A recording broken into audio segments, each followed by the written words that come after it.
রসুল, যার কথা প্রাণী পর্যন্ত মানে, যাকে দেখার জন্য সমগ্র সৃষ্টি পাগল সৃষ্টি। আমি তো বলি মেরাজ ঈর্ষার বশীভূত হয়ে আল্লাহ সইতে পারতেছিলেন না। যদিও আল্লাহ দেখেন আকরাবু মিন হাবলিল ওয়ারিদ, জিবরিল আইসা বন্ধুর হাঁটুর সাথে হাঁটু লাগায় বসা যায়, আবার হাঁটুতে হাত রাইখা জিজ্ঞাসা করে, এক একটা প্রশ্ন করে আল্লাহ রসুল জবাব দেয়, আল্লাহ রসুল জিজ্ঞাসা করে জিবরিল জবাব দেয়।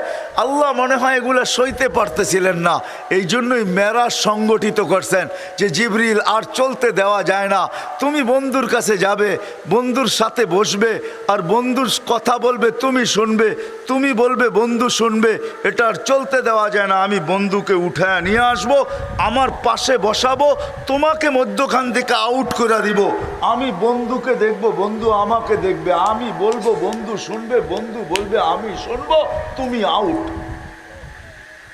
এই জন্য আল্লাহ মেরাজ করাইছেন, ওই ব্যক্তিত্ব আসছেন আমাদেরকে জান্নাতে নিয়ে যাওয়ার জন্য, গন্তব্যে নিয়ে যাওয়ার জন্য।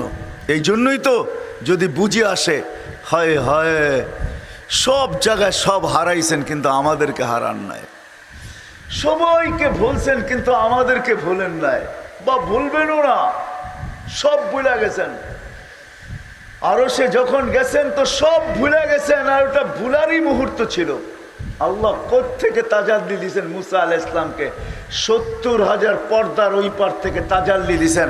মুসা আলাইহিস সালাম সইতে পারে নাই, 40 দিন বেহুশের মতো ছিলেন, 40 দিন। কতদিন?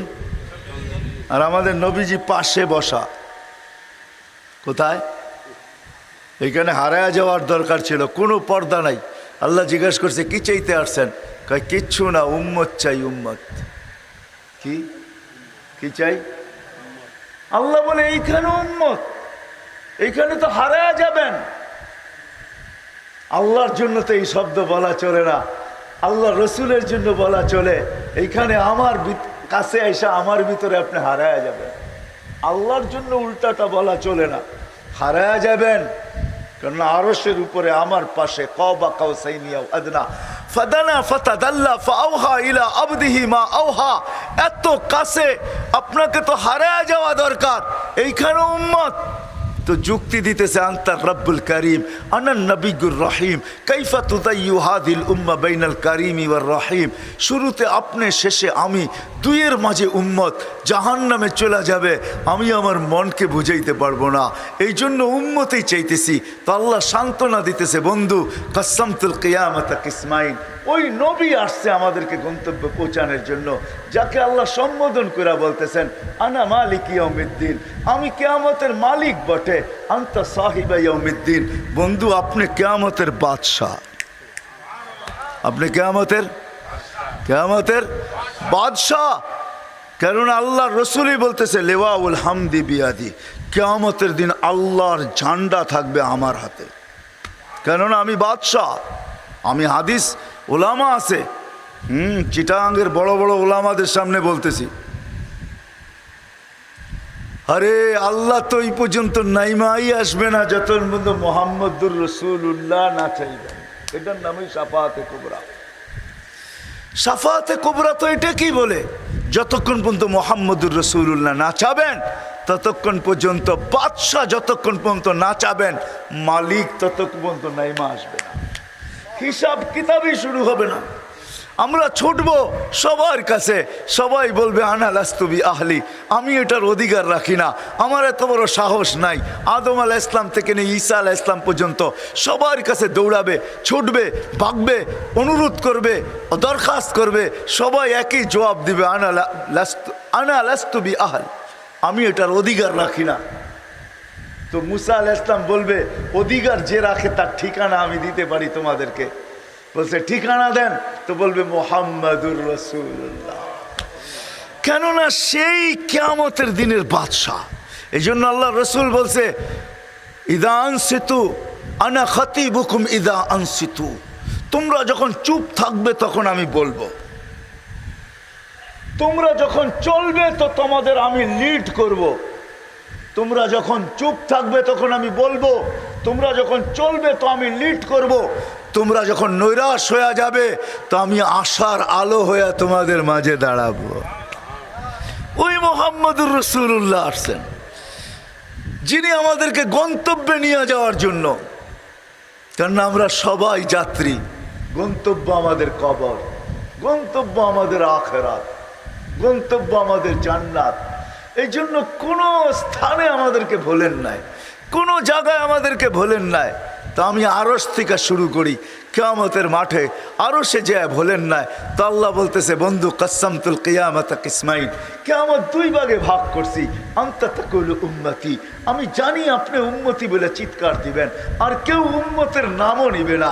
উম্মত তো দূরের কথা, মা বাবার নামও নিবে না, সন্তানের নামও নিবে না, ভাই বোনের নামও নিবে না, উচ্চারণ করবে না। এক হাদিস না বললেই নয়, আল্লাহ রসুল বলছে, আমি মুসা আলাইহিস সালামের মতো নবীকে দেখতেছি কিয়ামতের মাঠের দৃশ্য, মুতালাফফিফুন বিউমুদিল আরশ, আরশের খুঁটি ধরে চিৎকার দিতেছে আর বলতেছে, রব্বি লা আসআলুকা উম্মি, আজকে মাকে চাই না, ওয়ালা আসআলুকা উখতি, আমার বোনকেও চাই না, আসআলুকা নফসি, আমি চাই আপনি আমাকে বাঁচায়া দেন। জিবরিলের মতো ফেরেশতা মাটিতে চিত হয়ে পড়বে আর চিৎকার দিবে আর বলবে, রব্বি সাল্লিম সাল্লিম, রব আমাকে বাঁচান। ওই দিন আপনি উম্মতি বলে চিৎকার দিবেন। আমি জানি বিদায় কিয়ামতের মাঠের বাদশা আপনি, কিয়ামতের মাঠের মালিক আমি। আমাদের দুইয়ের মাঝে কিয়ামতের মাঠ সীমাবদ্ধ। সাল তো তা শাফি তুসাফা, ওই দিন আপনি চাবেন আমি দিতে থাকব, আপনি সুপারিশ করবেন আমি মঞ্জুর করব।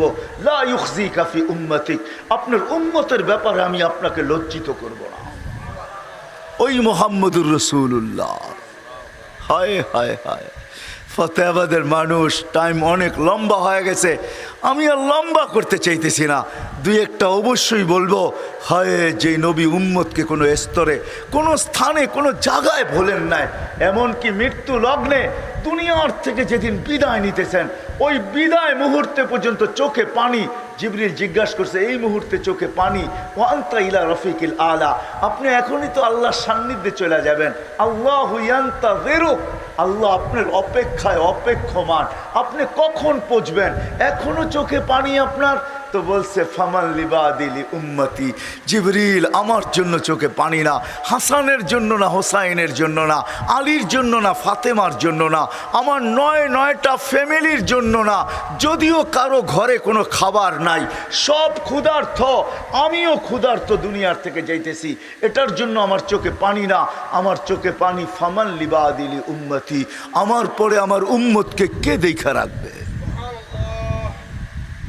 ওই নবী আসছেন আমাদেরকে গন্তব্য নিয়ে যাওয়ার জন্য। জানি না বুঝাইতে পারলাম কিনা, জানি না আপনাদের দিলে রেখাপাত করলো কিনা। ওই নবী আসছেন আমাদেরকে গন্তব্যে নিয়ে যাওয়ার জন্য, ঠিকানায় নিয়ে যাওয়ার জন্য, কবরে পৌঁছানোর জন্য। যেন কবর রাউযাতুম মিন রিয়াদিল জান্নাহ হয়, জান্নাতের বাগানই হয়। যেন কবরের কাছে পৌঁছতে দেরি, আরে লম্বা হয়ে যাবে, উপর থেকে আওয়াজ আসতে দেরি না হয়। ফাফরিশু ফিরাশাম মিনাল জান্নাহ কাইলা ইয়াকা জাসাদ আবদি আলা তুরাব, তাড়াতাড়ি জান্নাতের বিছনা বিছাও, খবরদার যেন শরীর মাটিতে না লাগে। ওই গন্তব্যে নিয়ে যাওয়ার জন্য আসছেন মুহাম্মদুর রাসূলুল্লাহ। শুধু মৃত্যুর সময় না, আমি সর্বশেষ হাদিস দিতেছি, ওনাকে যখন কবর থেকে উঠানো হবে, রওজায়ে আতহার থেকে উঠানো হবে, মাকামে মাহমুদে নিয়ে যাওয়া হবে। জিবরিল আলাইহিস সালাম যখন এসে পর মারবেন, তো আল্লাহ রসুল উঠবে, ওয়াহুয়া ইয়াবকি ওয়া ইয়াকুল, চোখে পানি নিয়ে উঠবে আর বলতে বলতে উঠবে, জিবরিল আমার উম্মত কোথায়, তুমি কেন রিসিপশনে আসছো, আমার উম্মত কেন রিসিপশনে আসে নাই, তুমি কেন আমাকে নিতে আসছো, আমার উম্মত কোথায়, তারা কেন আসে নাই। আওয়াসালা শফিরি জাহান্নাম, মনে হয় আমার উম্মত জাহান্নামের কিনারে চলে গেছে, নইলে আমার উম্মত তো আমার রিসিপশনে আসার কথা। রিসিপশন বোঝেন, আমাকে স্বাগত জানানোর জন্য, উঠে নিয়ে যাওয়ার জন্য, তারাও তো তোমার সাথে আসার কথা, তারা কেন আসে নাই। তো জিবরিল কসম খায়া বলবে, বিইজ্জতিহি ওয়া জালালি, আপনি শান্ত হন, আল্লাহর ইজ্জত আর জালালের কসম, আপনি ব্যতীত কেউ উঠে নাই, উঠলে না রিসিপশনে আসবে, উঠলে না পুলসিরাতের কিনারে যাবে, এখন পর্যন্ত উঠেই নাই। আপনাকে উঠানো হয়েছে, শুধু আপনাকে মাকামে মাহমুদে নিয়ে যাওয়া হইতেছে। হায় হায় ফাতাহাজ্জাত বিহি নাফিলাতাল লাক আসা আইয়াব আসাকা রাব্বুকা মাকামাম মাহমুদা। যে মাকামে মাহমুদে যাবে আল্লাহর পাশে চেয়ার রাখা থাকবে, আল্লাহ হুকুম করবে বন্ধু বসেন না, শুধু হাত রাইখা দাঁড়ায়া থাকবে, আপনার আমার জন্য বসবেন না, হাত রাইখা দাঁড়ায়া থাকবে। আল্লাহ জিজ্ঞেস করবে হাত কেন রাখলেন, বসেন না কেন? বলে হাত রাখলাম, এটার মালিক এটা প্রমাণ করলাম। বলে বসেন না কেন? বলে না বসবো না। বলে কারণ কি? বলে বসলে আমার উম্মতের জন্য ছুটবে কে, দৌড়াবে কে? হায় হায় হায় হায়। ওই নবী আসছেন আমাদেরকে গন্তব্যে নিয়ে যাওয়ার জন্য, সহজভাবে নিয়ে যাওয়ার জন্য, সহজ। এই জন্যই তো কোনো সুযোগ হাতছাড়া করেন নাই, কোনো সুযোগ না। আরও সে যেও হাতছাড়া করেন নাই। আল্লাহ লিখতে বাধ্য হয়েছেন, বাধ্য তো বলা যাবে না আল্লাহকে, ভুল হয়ে গেছে আমার।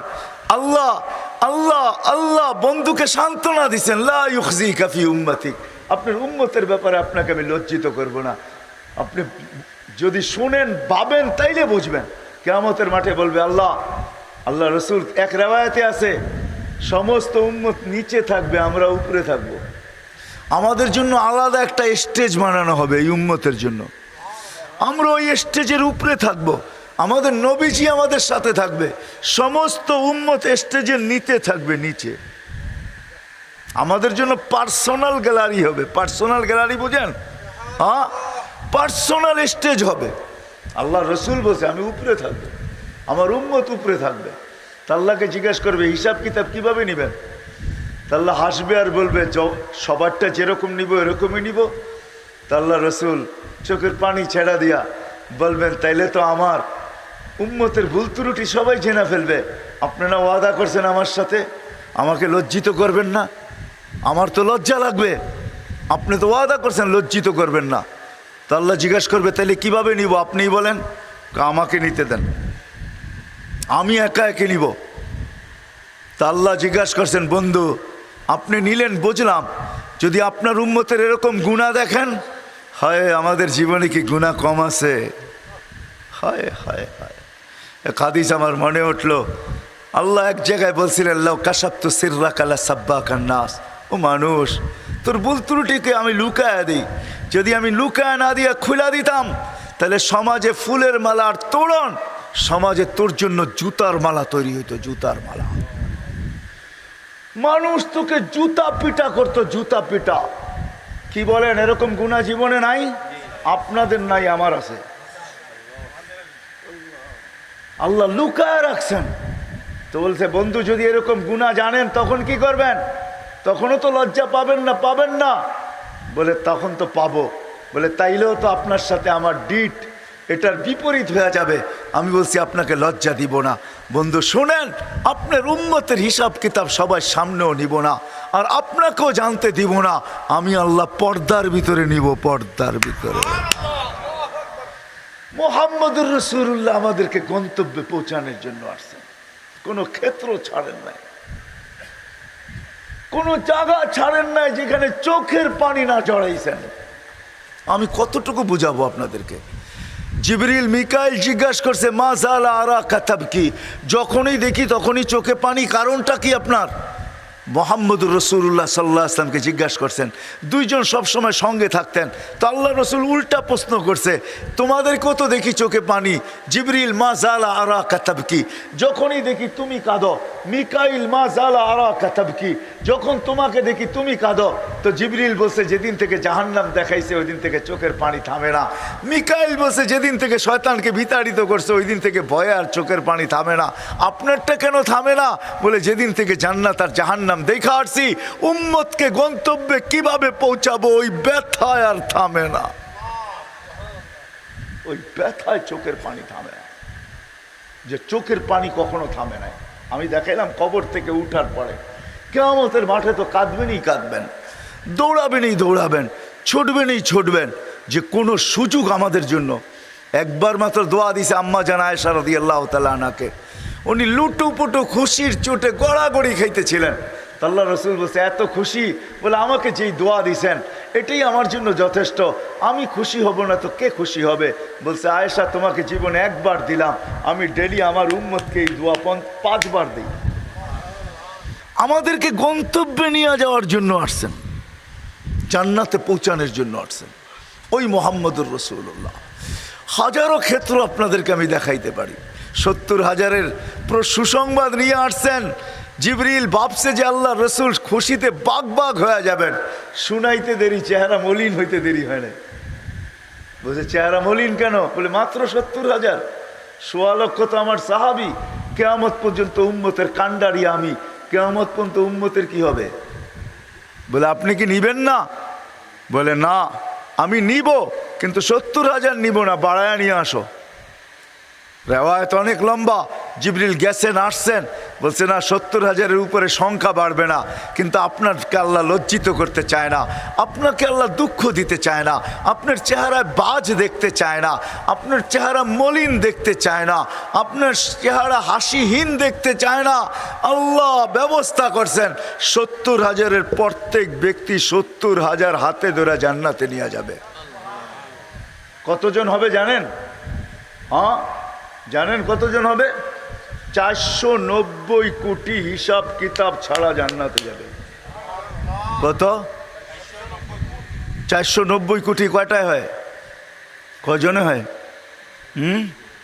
490 কোটি। 100 কোটিতে 100, এরকম 400 কোটি, তারপরও 90 কোটি বিনা 70,000-এর সাথে ভাতে ধরা ধরা যাবে জান্নাতে। আমাদেরকে জান্নাতে নিয়ে যাওয়ার জন্য আসছেন, গন্তব্যে পৌঁছানোর জন্য আসছেন। এটা তো আমি একটা বললাম, আরও বলা যায়। কোনো সুযোগ হাতছাড়া করেন নাই, এই জন্য আসেন। এই মাসেই আসছিলেন, আসেন। যদি চান যে যাত্রা তো আমার চলমান, আমি তো যাত্রী, গন্তব্যে ইচ্ছা হইলেও যেতে হবে, ইচ্ছা ছাড়াও যেতে হবে, ঠিক না? ইচ্ছা করলেও যেতে হবে, ইচ্ছা না করলেও যাইতে আমরা বাধ্য, ওইখানে যাইতেই হবে। কিন্তু হ্যাঁ, প্রস্তুতি নিয়ে যেতে হবে। যে প্রস্তুতি না নিয়ে যাবে, দুনিয়া হাজারো পরিচয় থাকতে পারে, হাজারো ভিজিটিং কার্ড থাকতে পারে, হাজারো লক্ষ মানুষ তাকে সমীহা শ্রদ্ধা করতে পারে, হাজারো মানুষ, লক্ষ মানুষ তাকে স্যালুট দিতে পারে, তার আঙ্গুলের ইশারায় সব কিছু ঘুরতে পারে। কিন্তু যদি গোড়া না গেল, এইখান থেকে প্রস্তুতি না নিয়ে গেল, তাহলে গন্তব্য যাওয়ার পরে কোনো দাম পাবে না, পরিচয় পাবে না, পরিচিতি পাবে না, ইজ্জত পাবে না, সম্মান পাবে না। বিদায় মেরে দোস্ত, আমার কথা শেষ। যদি বুঝে আইসা থাকে তাহলে আজকের থেকে পাক্কা ওয়াদা করেন। বুঝলেন কিনা জানি না যে মুহাম্মদুর রাসূলুল্লাহ সাল্লাল্লাহু আলাইহি ওয়াসাল্লাম কেন আসলেন। আসার থেকে শুরু, হায় হায় হায় হায়, আসার থেকে শুরু, আইসাই প্রথম সেজদা। আমি তো বলি এটা যে আল্লাহ রসুল সেজদা দেন না, আমাদেরকে মেসেজ দিছেন। যে আইসাই বলতেছেন, মেসেজ দিছেন, ও আমার উম্মত, ও যুবক, ও নারী, ও পুরুষ, ও বড়, ও ছোট, ও শিক্ষিত, ও অশিক্ষিত, ও গ্রাম্য, ও শহর, ও শাসক, ও শাসিত, ও ধনী, ও গরিব, ও মানুষ, ও জিন, আমি আইসেই সেজদা দিয়ে তোমাদেরকে মেসেজ দিতেছি। সেজদা ব্যতীত আল্লাহর কাছে পরিচয় পরিচিতি পাওয়ার কোনো, আমি তোমাদেরকে গন্তব্যে পৌঁছাইতে পারবো না সেজদা ছাড়া। বিদায় শোনো শোনো, আমি আসতে দেরি, তোমাদেরকে সেজদার মেসেজ করতে দেরি করতেছি না। আইসেই সেজদা, সেজদা ছাড়া তোমাদেরকে গন্তব্যে পৌঁছাইতে পারবো না। আসার দিনই আসার সাথে সাথে সেজদা, আর যখন যাইতেছেন সর্বশেষ কথা এই দুনিয়ার ব্যাপারে, আসসালা আসসালা ওয়া মা মালাকাত আইমানুকুম, নামাজ নামাজ নামাজ। আর অধীনস্থদের সাথে ভালো ব্যবহার করো। অধীনস্থ বোঝেন? চাকর বাকর, মজদুর, তোমার অধীনে যে আছে তার সাথে ভালো ব্যবহার করো। ওয়া মা মালাকাত আইমানুকুম, অধীনস্থদের সাথে ভালো ব্যবহার। বিদায় আইসাও সেজদা, মেসেজ। যাওয়ার সময় আমাদেরকে মেসেজ দিতেছেন, নামাজ নামাজ নামাজ। বিদায় আমি দুইটা অঙ্গীকার নিব এই মজমার থেকে, যতদূর আমার আওয়াজ চায়। যদি আপনার নবীকে ভালোবাসেন, মহব্বত করেন, যদি এই কথা স্বীকার করেন, সৃষ্টির বাদশাহ মুহাম্মদুর রাসূলুল্লাহ সাল্লাল্লাহু আলাইহি ওয়াসাল্লাম, আমার কথা না শুধু প্রাণীর কথা প্রমাণ দেওয়া যাবে, যিনি দুজাহানের বাদশাহ, দুনিয়ারও বাদশাহ আখেরাতেরও বাদশাহ, যিনি দুনিয়ারও বাদশাহ আখেরাতেরও বাদশাহ, যিনি এই জমিনেরও বাদশাহ কিয়ামতের মাঠেরও বাদশাহ, উনি আমাদেরকে নিতে আসছেন। তো প্রথম অঙ্গীকার নিব যে আজকের থেকে যেই মেসেজ উনি আইসা আমাদেরকে দিয়েছেন আর যাওয়ার সময় যে মেসেজ দেওয়া গেছেন যে নামাজ নামাজ, আজকের থেকে ওই নামাজ কোনো অবস্থায় ছাড়ব না। ওয়াদা, পাক্কা ওয়াদা, নিয়ত না, নামায়েন না, নামায়েন না, আল্লাহকে দেখান না। আজকে শুক্রবার, এখনো সৌদি আরবে শুক্রবার, সৌদি আরবের দিকে তাকাইলে দেখা যাবে এখন হয়তো সূর্য ডুবতেছে। এখন মাত্র ওইখানে 11টা বাজতেছে, 11টা মানি 3 ঘন্টা কম করে দেন, 7টা, হয়তো সূর্য এখন ডুবতে শুরু করছে। এখনো যদি সূর্যের কিছু অংশ বাকি থাকে তাহলে আমাদের আমল নামা কিন্তু আল্লাহ রসুলের কাছে শুক্রবারে পৌঁছে এই হাত উঠানো মদিনা মুনাব্বরায় দেখানো হবে যে আপনার উম্মত অঙ্গীকার করতেছে ফতেহাবাদে, আপনার উম্মত অঙ্গীকার করতেছে নামাজ কোনোদিন ছাড়বে না। ছাড়বেন? হ্যাঁ, যুবকদেরকে পায়ে হাত রেখা বলবো ছাড়ো না, নামাজ পড়ো কমসে কম। তুমি কি করো এটা আমার বিষয় না, আমার বিষয় হলো তুমি নামাজ পড়ো কিনা, এটা হলো আমার বিষয়, এটা হলো আল্লাহ আল্লাহ রসুলের বিষয়। নামাজ মসজিদে পা রাখতে দেরি, পুরা সপ্তাহটা মাফ করতে দেরি করি না। আর রমাদান উইলা রমাদান, এক রমজান থেকে আরেক রমজানে ঢুকতে দেরি, পুরা বৎসরটা মাফ করতে আমি দেরি করি না। তোমাদের মাপ চাইতে হয় না, কেননা তোমাদেরকে নিয়ে যেতে আসছে কে, আমি তাকে চিনি। আমার বন্ধু পাঠাইছি তোমাদেরকে গন্তব্যে নিয়ে যাওয়ার জন্য, বিদায় তোমরা চাবে তারপরে মাফ করব, এটা হয় না, এটা আমার বন্ধুর লাজ না। বিদা আদম আলাইহিস সালাম বলতেছে ফুদ্দিলা উম্মতা মুহাম্মদ আলাইয়া বি আরবাইন, আমি 4টা বলবো না, একটা বলবো যে আমার উপরে উম্মতে মুহাম্মদীকে 4 জিনিস দ্বারা ফজিলত দিছেন। এর ভিতরে একটা, আমি গুনাহ করছি কোথায়, মাফ হয়েছে কোথায়, আমি গুনাহ করছি কখন, মাফ হয়েছে কতদিন পরে, আমি গুনাহ করছি জান্নাতে, মাফ হয়েছে জাবালে রহমতের এইখানে, আমি গুনাহ করছি আর 2 থেকে 250 বছর পরে মাফ। উম্মতে মুহাম্মদী যেইখানে গুনাহ করবে শুধু উপরের দিকে তাকায় একটা চিৎকার দিবে, রব্বানা, আল্লাহ কি করলাম, রব কি করলাম। চিৎকার দিতে দেরি, আল্লাহ জবাব দিতে দেরি করবে না। যখন বলবে রব্বানা, তো সাথে সাথে আল্লাহ চিৎকার দিবে, আলিমা আব্দি আন্না লাহু রাব্বা ফাগফারতু লা।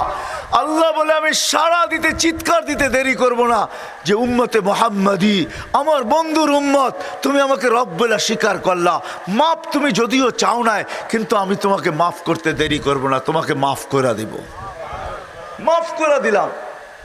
আল্লাহ রসুলকে সাহাবায়ে কেরাম জিজ্ঞাসা করছে, ইয়া রাসূল আল্লাহ, এরকম ছলনা, এরকম লুকোচুরি ডেলি কয়বার চলবে? তো আল্লাহ রসুল বলছে অগণিত বার চলবে। ওয়ালাউ ফিল ইয়াউমি ৭০ মাররা, আরবিতে ৭০ ব্যবহার করা হয় অগণিত বোঝানোর জন্য, ৭০ না, এখানে অগণিত বোঝানোর জন্য। এটা আরবির পরিভাষা। আপনাদের আঞ্চলিক কিছু পরিভাষা আছে যেটা আমরা বুঝি না, আপনারাই বুঝেন, ঠিক না? ওইখানে 1টা 2টা বোঝানো হয় না, অনেক কিছু বোঝানো হয়। এরকম শব্দ চিটাগাঙ্গের ভাষায় নাই? হ্যাঁ, আছেন না নাই? হ্যাঁ, আরবির পরিভাষা হলো ৭০, মানে হলো অগণিত বার। তুমি যদি ডেলি অগণিত বারও এরকম করো, আল্লাহ মাফ করে দেবে। বিদায় দ্বিতীয় অঙ্গীকার, যিনি আমাদেরকে নিয়ে আসছেন, নিয়ে যাওয়ার জন্য আসছেন, আসেন, মহব্বত তো করি বটে, এতে কোনো সন্দেহ নাই, কিন্তু আজকের থেকে 2টা কাম করব, ওই নবীকে মূল্যায়নও করব। আজকে আমরা মূল্যায়ন করি না, মহব্বত করি বটে কিন্তু মূল্যায়ন করি না। যদি মূল্যায়ন করতাম তাহলে ওই নবীর চোখের শীতলতা, আল্লাহ রসুল বলছে কুররাতু আইনি বিয়াস সালাহ, নামাজ আমার চোখের শীতলতা। চিৎকার দিয়া বলছে উম্মতি, ও আমার উম্মত, ও আমার উম্মত, আলাইকুম বিসুন্নতি, আলাইকুম, আলাইকুম, আরবি আরবি, এটা আলাইকুম, এটা গুরুত্বের জন্য বুঝাইছে, তোমাদের উপরে না, এটা উপর না, এখানে আলা, আলাইকুম। ও আমার উম্মত, ও আমার উম্মত, আমার সুন্নত, আমার সুন্নত, আমার জিন্দেগি, আমার ক্যারিয়ার, আমার লাইফ, গ্রান্টেড লাইফ, আমার জিন্দেগি, আমার সুন্নত, যার উপরে ঘোষণা দিতেছেন মান আহইয়া সুন্নতি ইনদা ফাসাদি উম্মতি ফালাহু আজরু মিয়াতু শহীদ। আপনি মানুষ একটা, 100 শহীদের সওয়াব দিয়ে আপনি করবেনটা কি? একটা দিলেই তো হইতো, একটা দিলেই তো বেড়া পাঠ, ঠিক না? কি কোন হুজুর, 100টার দরকার কি ছিল? বলতেছে একটা সুন্নত যদি চিন্তা করো তাহলে 100 শহীদের সওয়াব দেওয়া হবে, 100 শহীদের। হয় আপনাদেরকে আমি কেমনে বুঝাবো? এই উম্মতের শহীদের প্রকার জানেন? কয় প্রকার শহীদ এই উম্মত? কয় প্রকার বলতে পারেন কেউ? এই উম্মতের শাহাদতের প্রকার কয়টা? হ্যাঁ, কি? হ্যাঁ, 10 প্রকার, ঠিক না? কেউ বলবে 14 প্রকার, আমি বলতেছি 56 প্রকার। কত কত? আমার কাছে দলিল আছে, দলিল চেলে দেখায় দেব না। কত প্রকার? আল্লাহ যেন চায় বন্ধুর উম্মত একজনও আসুক, কিন্তু শহীদ না হয়ে আসুক, এটা চাই না। নাহলে 56টা কেন বানাইতেন? 56 প্রকার শহীদ। কত? আরে এত প্রকার হওয়ার কারণ কি? কেউ যেন আমরা শহীদ ছাড়া না মরি, এই জন্য এতগুলো প্রকার। কার কারণে? মুহাম্মদুর রাসূলুল্লাহর কারণে। শহীদের হিসাব আছে নাকি? না কিতাব আছে? কিচ্ছু নাই, ঠিক না? এই উম্মতেরও নেই। নাহলে এত শহীদের প্রকার দিবেন কেন? 56টা প্রকার। কয়টা? 56 প্রকার শহীদ এই উম্মতের। 56 প্রকার শহীদ মুহাম্মদুর রাসূলুল্লাহ সাল্লাল্লাহু আলাইহি ওয়াসাল্লাম। এই জন্য দ্বিতীয় ওয়াদা যে মেরে দোস্ত, আমরা মোহাব্বত করি কিন্তু মূল্যায়ন করি না, কদর করি না। আজ থেকে মূল্যায়ন করবেন? হ্যাঁ, ওয়াদা? বিলকুল। আমি মূল্যায়নের রাস্তা দেখাইতেছি, আপনার সামনে দেখাইতেছি না। মান মূল্যায়ন যদি আপনি করেন, ওয়াদা করলেন, তাহলে কালকে সকাল থেকে নবীর সুন্নত ডেলি একটা হইলেও আপনাকে শিখতে হবে। একটা শিখবেন, ডেলি একটা শিখেন, এর উপরে আমল করেন। এক সুন্নত বড় দামি, মান আহইয়া সুন্নতি। আজকে মোহাব্বত আছে কিন্তু মূল্যায়ন নাই। হয় মূল্যায়ন যদি থাকতো, চিটাঙের মানুষ রাগ হয় না, যেইখানে পায়ে পায়ে ওলামা বাজে, যেই বৃহত্তর চিটাঙে পায়ে পায়ে ওলামা বাজে, ঠিক না? কি বলেন? সারা বাংলাদেশের ওলামা কই তৈরি হয়? হ্যাঁ, গোডাউন কোথায়, ফ্যাক্টরি কোথায়, হাটহাজারি কোথায়, পটিয়া কোথায়, জিরি কোথায়, বাবুনগর কোথায়, নানপুর কোথায়, ফতেহাবাদ কোথায়, মেখল কোথায়, আরে কৈগেরাম কোথায়, নাজিরহাট কোথায়, তালিমউদ্দিন কোথায়, সাজ্জা মাদ্রাস কোথায়? সব চিটাগাং। যদি মূল্যায়নই করতেন, কদরই করতেন, তাহলে যে নবী চোখের পানি জড়ায় বলতেছে আসসালা আসসালা, নামাজ নামাজ, আজান হইলে পুরা বন্ধ হয়ে যেত, মসজিদের দিকে ছুটত, সুন্নতি জিন্দেগি হইতো। না না না, নবীর স্টাইল হইতো, তাইলে আমাদের ঘরের স্টাইল অন্যদের স্টাইলে হইতো না, লাইফ স্টাইল আমাদের ভিন্ন হইতো না। কি বলেন? লাইফ স্টাইল ভিন্ন না? ভিন্ন না? হ্যাঁ, কি বলেন? আমি তো মাঝে মাঝে চিটাঙ্গে বলি যে মাটির ঘর কয়েকদিন জাদুঘর, কয়েকদিন পরে জাদুঘরে যাবে, ঠিক না? চিটাঙ্গে আগে মাটির ঘর ছিল না? আছে এখন? হ্যাঁ, ওইগুলার থেকে একটা উঠে জাদুঘরে নিয়ে রাখবো, যে এটা ঐতিহ্য ছিল, এটা ঐতিহ্য মাটির ঘর। এখন সব বিল্ডিং, ঠিক না? পাক্কা ঘর, পাক্কা। তাইলে আমাদের জিন্দগির লাইফ স্টাইল চেঞ্জ হতো না। আজকে লাইফ স্টাইল চেঞ্জ হয়ে গেছে, নবীর সুন্নত ছেড়া দিছি। এই জন্য পায়ে হাত রেখা বলবো, যদি আপনি মহব্বত করেন, কালকের থেকে মূল্যায়ন করতে শুরু করেন। মূল্যায়নের প্রথম ধাপ হলো নামাজ, দ্বিতীয় ধাপ হলো নবীর জীবনকে শিখা, সুন্নতকে শিখা। ডেলি একটা হলো সুন্নত শিখেন আর নিজের জীবনে প্রতিফলিত করেন। একটা সুন্নত যদি আল্লাহর কাছে গ্রহণযোগ্যতা পর্যন্ত পৌঁছাইতে পারেন, আল্লাহর কাছে যদি কবুল হয়ে থাকে, খোদার কসম, এক সুন্নত এক পাল্লায় সমগ্র জগৎ না, এরকম 10 জগৎ যদি আরেক পাল্লায় দেওয়া হয়, সুন্নতের পাল্লা ভারী হবে, ওয়েট বেশি হবে আর দামও বেশি হবে। আল্লাহর ওয়াদা, ইন কুনতুম তুহিব্বুন আল্লাহ, ইন কুনতুম তুহিব্বুন আল্লাহ ফাত্তাবিউনি ইউহিব্বুকুমুল্লাহ। হায় হায়, এই জন্য আবার সবার পায়ে হাত রেখা যেমন নামাজের ওয়াদা করছেন, বলেন যে আমরা কালকের থেকে নবীর সুন্নতের মূল্যায়ন করব, সুন্নত শিখব।